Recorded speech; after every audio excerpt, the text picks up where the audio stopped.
გამარჯობა მეგობრებო, ჩვენი დღევანდელი თემა იქნება გემის კონსტრუქცია და სანაოსნო მახასიათებლები. ადამიანების არსებები ვართ, რომლებიც უნიკალურობით გამოირჩევით სხვა არსებებისგან, მაგრამ ეს იმას არ აღნიშნავს, რომ ჩვენ ყველაფრის გაკეთება შეგვიძლია ჩვენივე ძალებით, რაღაცის დახმარების გარეშე. რა არის ის მნიშვნელოვანი კომპონენტი, რაც გვეს უფრო სმარტს და კომპაქტს? ეს არის ის თვისება, რამაც მოგვიყვანა დღემდე, რომ ადამიანს დაუოკებელი სურვილი გააჩნია ახლის, რაც ხელს უწყობს განვითარებაში. მოყოლებული ქვის ხანიდან დღევანდელ დღემდე ადამიანი გამუდმებით ქმნის ახალს. ეს კი ჩვენთვის ხელსაყრელია. საზღვაო სფეროც პირდაპირ განვითარების უმაღლესი ეტაპიდან არ დაწყებულა. მოგეხსენებათ ძალიან რთული გზა განვლო. უბრალო ხის მორებიდან დაწყებული რკინის ფურცლებისგან შექმნის საშუალებამდე მივახციეთ და ვინ იცის კიდე როგორ განვითარდება. გემი არის სრული ინჟინერული ნაგებობა, რომელსაც შეუძლია ცურვა და გადაადგილება წყლის ზედაპირზე. ამასთანავე გადაიტანოს მისთვის დამახასიათებელი ტვირთი. გემები დანიშნულების მიხედვით კლასიფიცირდებიან: ტანკერები, სუხაგრუზები, ქიმიომზიდები, კრუიზები და სხვა ტიპის გემები. რაოდენ გასაკვირის არ უნდა იყოს, გემი არის ის საშუალება, რომელსაც მოკლე დროში დიდი რაოდენობით ტვირთის გადატანა შეუძლია. გემს ასევე აქვს ერთი დიდი პლუსი, რომ მას გადააქვს დიდი რაოდენობით ტვირთი და ის ნაკლებ ხარჯს გამოიწვევს, ვიდრე სხვა დანარჩენი ტექნიკა. მე ვეცდები შეძლების დაგვარად ვისაუბრო გემის კონსტრუქციულ მახასიათებლებზე და სანაოსნო თვისებებზე.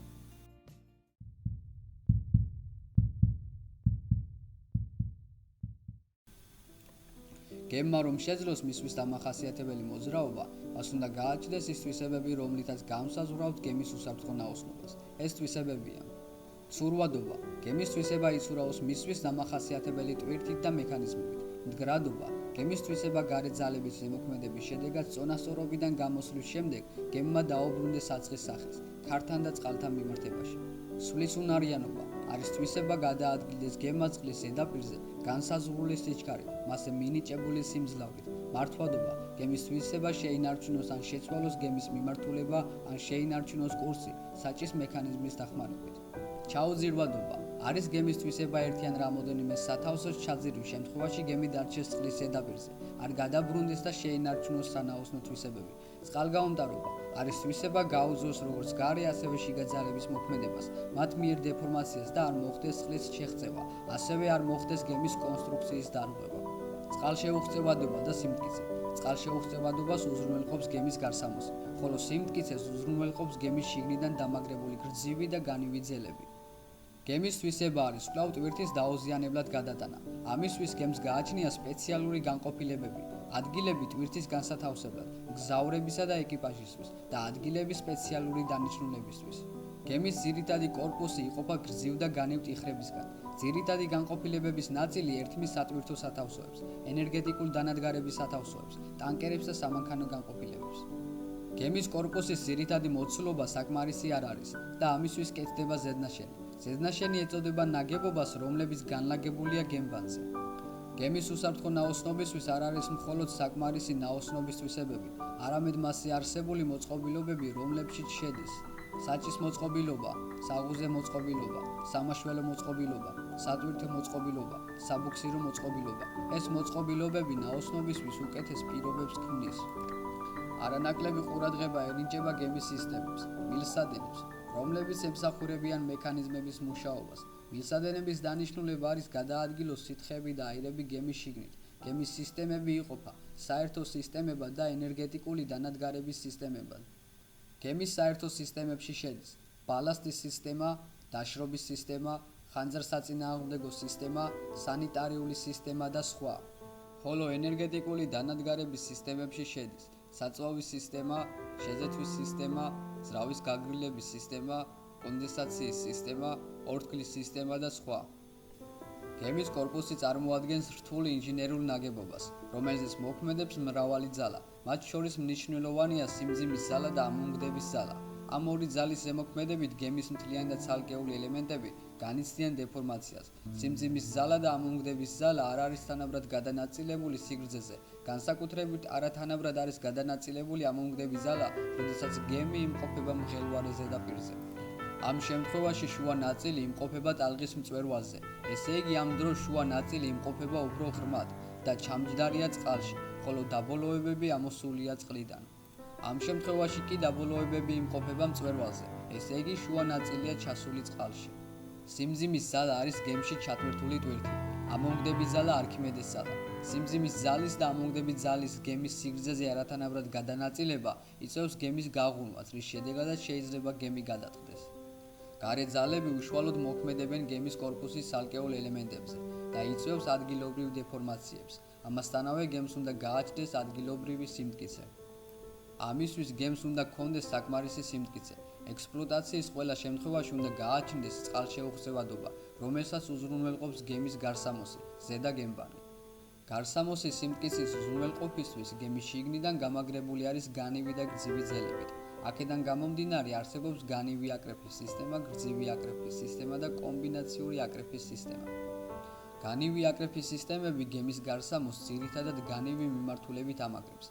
გემბანს ქვემოთ, გვერდებზე და ფსკერზე. განივი ძელების შეერთება ერთმანეთთან წარმოქმნის შპანგოუტის ჩარჩოს, ანუ გემის გვერდებს, რომლებსაც აყენებენ გემის მთელ სიგრძეზე 500-800 მმ-ის დაშორებით.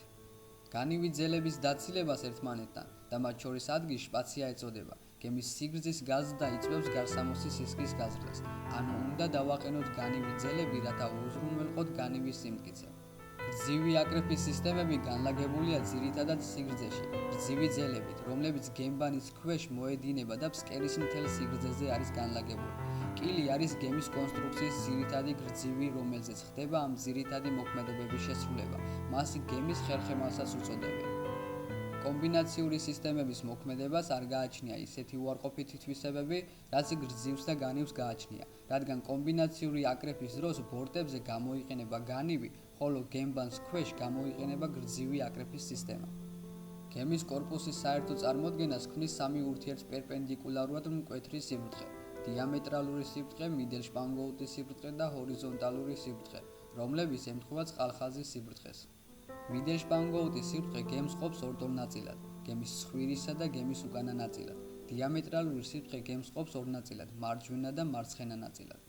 ჰორიზონტალურ სიბრტყეში განასხვავებენ კონსტრუქციულ წყალხაზს, სატვირთო წყალხაზს და საანგარიშო წყალხაზს.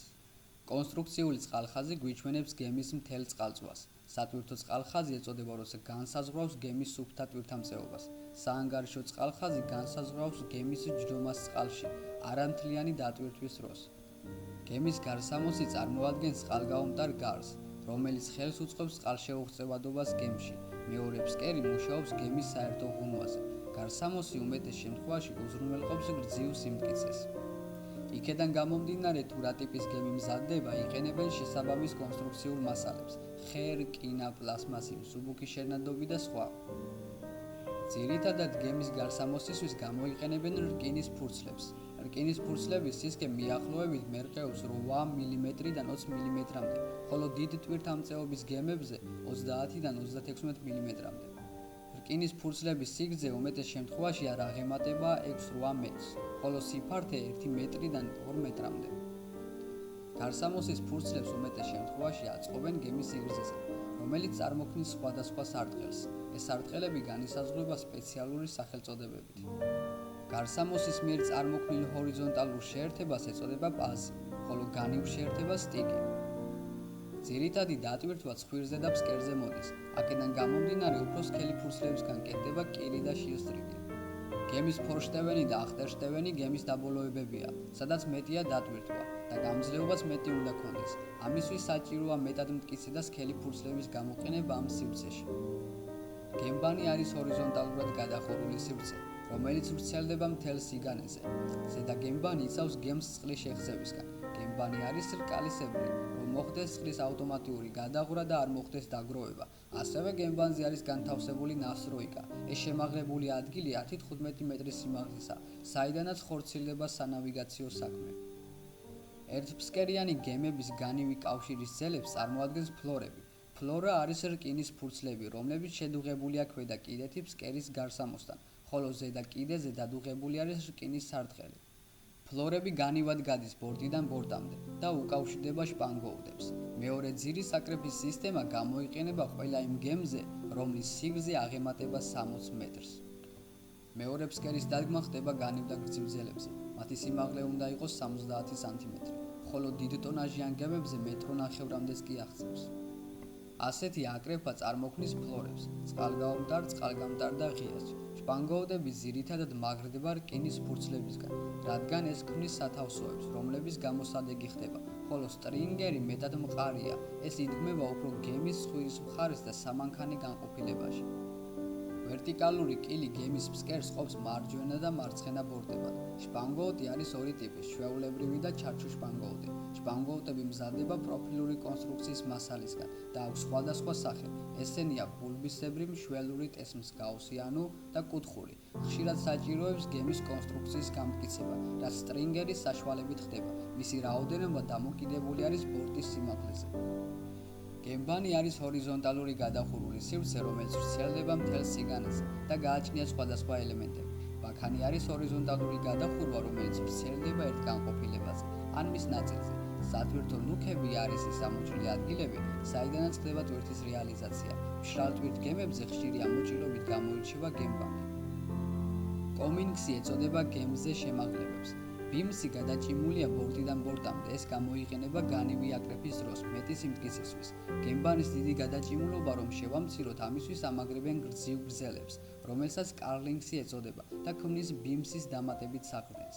პლიმსონი არის მთავარი გემბანის გამსაზღვრელი ხაზი, მასზე დატანილი ციფრები გვიჩვენებს რეგისტრის სახელს. ფორშტევნის ფორმა დამოკიდებული არის გემის დანიშნულებაზე. თანამედროვე გემებზე დაახლოებით 20-30 გრადუსია. ეს იმიტომ მოხდა, რომ გემებმა გამოავლინეს მეტი სვლის უნარიანობა. ხოლო რომლებმაც უნდა იცურავონ ყინულოვან წყლებში, მათი ფორშტევნის ფორმა გამოირჩევა დიდი ჩაჭრილობით. ყინულოვანი გემების დახრილობა შეადგენს 40-50 გრადუსს. ბულბა აძლევს გემს საშუალებას შეამტვრიოს წინაღობა და გაანვითაროს სიჩქარე.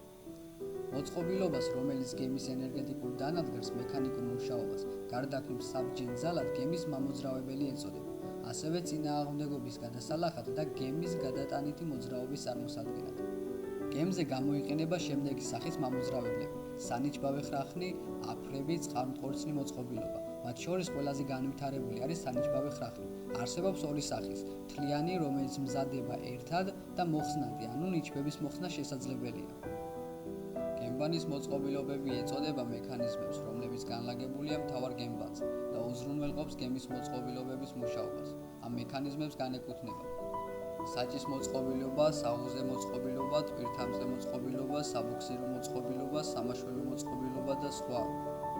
გემის სისტემები ეწოდება მილგაყვანილობების ქსელს, თავისი დანადგარებით, არმატურით, ხელსაწყოებით, მართვის ორგანოებით, რომლებიც უზრუნველყოფენ სითხეებს და აირებს. მართვადობა გემის თვისებაა, რომელსაც ანიჭებს მოწყობილობები: საჭის ფრთა, ბალერი, ტელედინამიკური გადაცემა, საჭის მართვის ორგანო და სხვა. არის სამი ტიპის საჭე: ძირითადი საჭე, სათადარიგო საჭე და საავარიო საჭე. ეს საჭეები გამოიყენება სიტუაციისამებრ. რუმპერი წარმოადგენს საჭის მექანიზმიდან სათანადო გადაცემის ძალის ერთეულობას, რომელიც საჭეს მართავს გადასაადგილებლად. საჭის მართვა ხორციელდება სანავიგაციო ხიდურიდან საჭევარის მეშვეობით. თანამედროვე გემებზე გამოიყენება სათადარიგო და საავარიო საჭე. ძირითადი საჭის მექანიზმი აკონტროლებს ფრთების გადაადგილებას ერთი ბორტის 35 გრადუსიდან მეორე ბორტის 35 გრადუსამდე 28 წამში გემის სრული სვლის დროს. სათადარიგო საჭემ უნდა დააკმაყოფილოს საჭის ფრთის გადაადგილება ერთი ბორტის 20 გრადუსიდან მეორე ბორტის 20 გრადუსამდე 60 წამში. ავარიული საჭის მექანიზმი აკმაყოფილებს ფრთის გადაადგილებას ბორტიდან ბორტამდე გემის 4 კვანძის უზელის სვლის დროს, დრო განსაზღვრული არ არის.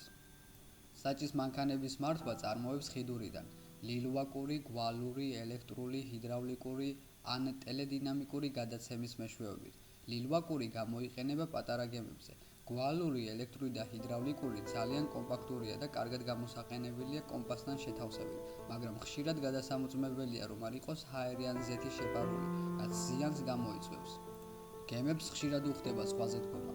ამისთვის გამოიყენებენ ღუზას, რაც ეხმარება ინერციის შესანარჩუნებლად და შეჯახებისაგან თავის ასაცილებლად, ასევე გემის მეჩეთიდან თავის დასაღწევად და სხვა ძირითად მოქმედებებში. გემები აღჭურვილია სამაშველო მოწყობილობებით. სამაშველო ნავის სიჩქარე უნდა იყოს არანაკლებ 6 კვანძი, სიგრძე მერყეობს 6-დან 9 სანტიმეტრამდე. იმისთვის, რომ სამაშველო კონსტრუქციან მაშველი იყოს შემჩნეული, მათ აქვს ნარინჯისფერი და შუქზე ამლექილი ფერი. სამაშველო ნავები არის ხის, გასაბერი ან თავისუფლად ვარდნადი ნავები. სამაშველო ნავები დამზადებულია მსუბუქი ლითონის შენადნობებით, რომელიც გათვლილია ადამიანთა რაოდენობაზე და განთავსებულია აუცილებლობისთვის შესაბამისი ხელსაწყოები და საჭირო ნივთები. ხის ნავები ტროსის საშუალებით ჩადის გემიდან, ხოლო თავისუფლად ვარდნადი ნავები ზემოდან ეშვება. არსებობს სამაშველო ნავები, რომლებიც 4 მეტრის ჩაძირვის შემდეგ ჰიდროსტატი თავისით ირთვება და ზედაპირზე ამოტივტივდება, თუ მისი გამორთვა ხელით არ მოხერხდა.